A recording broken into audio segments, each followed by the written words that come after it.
어떤 학교에서 있었던 일입니다. 한자 시간에 선생님이 칠판에 사람 인자 4개를 쓰고 이걸 어떻게 읽고 어떻게 해석하느냐고 학생들에게 질문했습니다. 그러자 학생들은 아무도 대답하지 못했습니다. 그때 선생님은 이렇게 말했습니다. 이걸 어떻게 읽고 그 뜻이 무엇이냐 하면 사람이면 다 사람이냐 사람답게 살아야 사람이지 그런 뜻이라고 했습니다. 우리 몸에 있는 시청각 기관에 대해서도 마찬가지로 말할 수 있을 것 같습니다. 예컨대 눈이라면 눈이라고 다 눈이냐 제대로 보아야 눈이지 그렇게 말할 수 있고 또 귀에 대해서는 귀라고 다 귀냐 제대로 들어야 귀지 그렇게 말할 수 있습니다. 그렇습니다. 오늘 본문에 보면 하나님께서 이스라엘 중 택함 받지 못한 자들에게 혼미한 심령을 주셨고 보지 못할 눈을 주셨고 듣지 못할 귀를 주셨다는 말씀이 나옵니다. 물론 이것은 이스라엘 백성 중에 택함 받지 못한 자들이 하나님의 말씀을 알아듣지 못하고 심령이 어두워진 것이 하나님의 책임이라는 말은 아닙니다. 다만 그들이 선지자들이 부지런히 일러도 하나님의 말씀을 경청하지 않았고 하나님의 말씀에 무관심했기 때문에 결과적으로 그렇게 되었다는 의미로 받아들이면 되겠습니다. 제가 여기서 말씀드리려는 것은 보는 눈과 듣는 귀가 참으로 귀하다는 것입니다. 귀라고 다 같은 귀가 아니고 눈이라고 다 같은 눈이 아니기 때문입니다. 잠언에 보면 보는 눈과 듣는 귀는 다 여호와께서 지으신 것이라고 했습니다. 그냥 눈과 귀도 하나님이 창조하셨지만 그 중에서도 보는 눈, 듣는 귀 그거 다 하나님께서 주신 것이라는 말이죠.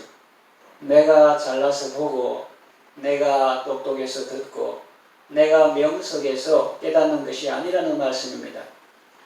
이제 본문을 살펴보겠습니다. 우리는 하나님의 은혜로 구원을 받았습니다. 하나님의 은혜가 없었더라면 우리는 다 멸망할 죄인들입니다. 아직도 우둔함 가운데 있을 것입니다. 그 우둔함은 어떤 것입니까? 지금 불순종의 아들들 가운데 이런 현상이 있습니다. 첫째는 심령이 혼미합니다. 아무리 일러주어도 깨닫지 못하는 마음입니다. 소는 그 임자를 알고 나귀는 그 주인의 구유를 알건만 이스라엘은 알지 못하고 나의 백성은 깨닫지 못하는도다. 그렇게 하나님께서 이사야 선지자를 통해서 말씀하십니다. 탄식하셨습니다.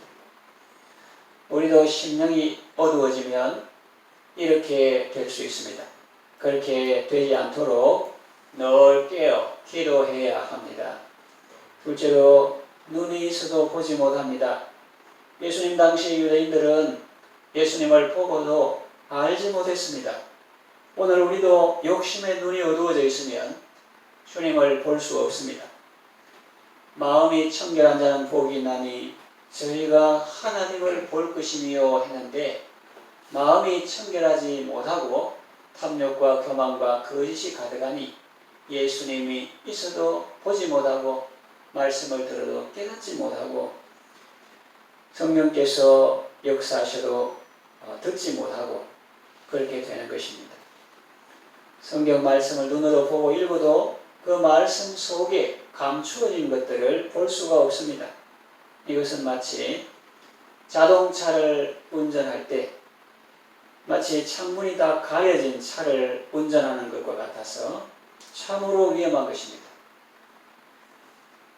저는 여행 할 때 그 차가 창문이 다 열려가지고 바깥을 경치를 구경하는 그런 거 좋아하는데 어떤 때는 차가 없다고 하면서 창문이 다 코팅된 덮여진 그런 차를 가져왔더라고요. 그래서 바깥을 보지도 못하고 답답하고 너무나 그래서 아마 사람들은 바깥 보는 것보다 그 안에서 마시고 춤추고 하는 그런 걸 더 좋아하는 것 같아요. 차를 운전할 때 창문이 다 가려진 옆에뿐만 아니라 앞에까지도 짙게 가려진 그런 차를 운전하는 것과 같아서 참으로 위험한 것입니다. 그래서 사람이 하나님을 볼 때, 말씀을 깨달을 때 앞으로 나아가는 것이 중요하지. 그걸 보지 못하는데 무조건 전진한다. 그런 것은 아주 위험합니다. 그때 전진하면 추락할 수 있습니다. 그러므로 그런 때는 하던 일을 멈추고 먼저 주님께 눈을 열어달라고 부르짖어야 합니다. 창문에 드리워진 커튼을 열고 시야를 확보한 다음에 나아가야 합니다. 하나님의 말씀을 보고 기도하고 하나님께 여쭈어 물어받은 말씀이 있을 때 그리로 행해야 합니다.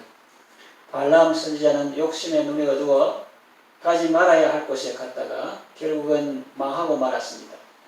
우리도 교만이나 탐욕이 있으면 눈이 어두워집니다. 여리고의 소경이요 거지매였던 바디메오의 기도는 우리에게도 필요합니다.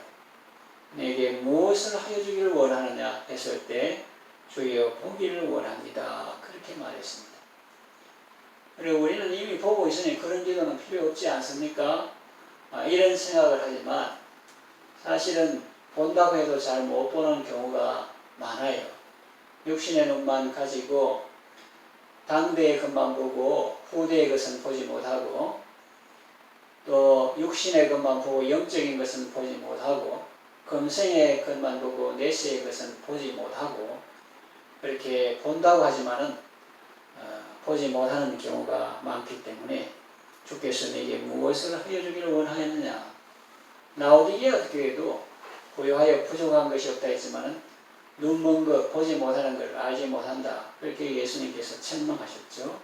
그래서 바디메오의 기도는 우리에게도 여전히 유효합니다. 주여 보기를 원합니다. 그렇게 주님의 뜻을 밝히고 하나님의 뜻을 행하기를 원합니다. 그렇게 우리가 기도할 수 있습니다. 셋째는 귀가 있어도 듣지 못합니다. 예수님의 말씀을 듣고도 깨닫지 못하는 사람들이 많이 있습니다. 그래서 예수님은 복음서에 보면 사람들에게 여러 가지 비유로 말씀하신 후 귀 있는 자는 들을지어다 라고 말씀했습니다. 거기 사람들 중에 귀 없는 사람이 있습니까? 다 얼굴 양쪽에 귀를 붙이고 그렇게 살고 있지만 귀 있는 자는 들을지어다 그 말씀은 귀라고 다 같은 귀가 아니고 듣는 귀가 있다는 것이죠. 또 계시록을 보면 귀 있는 자는 성령이 교회들에게 하시는 말씀을 들을지어다라고 했습니다. 또 이사야 55장에는 이런 말씀도 있습니다. 너희는 내게 나와 들으라 그래야면 너희 영혼이 살리라 그랬습니다. 그래서 하나님의 말씀을 들어야 우리 영혼이 살게 되는 것입니다. 그러나 은혜 받지 못한 유대인들은 우둔한 가운데 있었습니다. 자기들이 하나님을 버렸다고 생각하겠지만 우리가 여호와 안 섬기고 우리가 바알 섬기고 아세라 섬기고 권력을 탐하고 탐욕에 눈이 멀고 그런 거지 우리가 하나님을 버렸다 생각하겠지만 사실은 자신들이 하나님께 버림받은 위치로 간 것입니다. 그들은 심판을 자초한 것입니다. 귀를 막고 눈을 닫고 마음의 문까지 닫았습니다마는 그것은 바로 자신이 하나님께 은혜 받지 못한 증거인 것입니다. 참 생각해보면 아찔하죠. 그 사람들 다 배우고 똑똑하고 권력기관이 있고 교권자들이고 유대 지도층에 있었는데 차라리 소경은 보지 못한다 해서 예수님께 봄을 얻었고 예수님께서 너희가 소경 되었다면 죄가 없으려니와 본다고 하니 너희 죄가 거저 있느니라 그렇게 말씀하셨는데 그 왜 그러냐?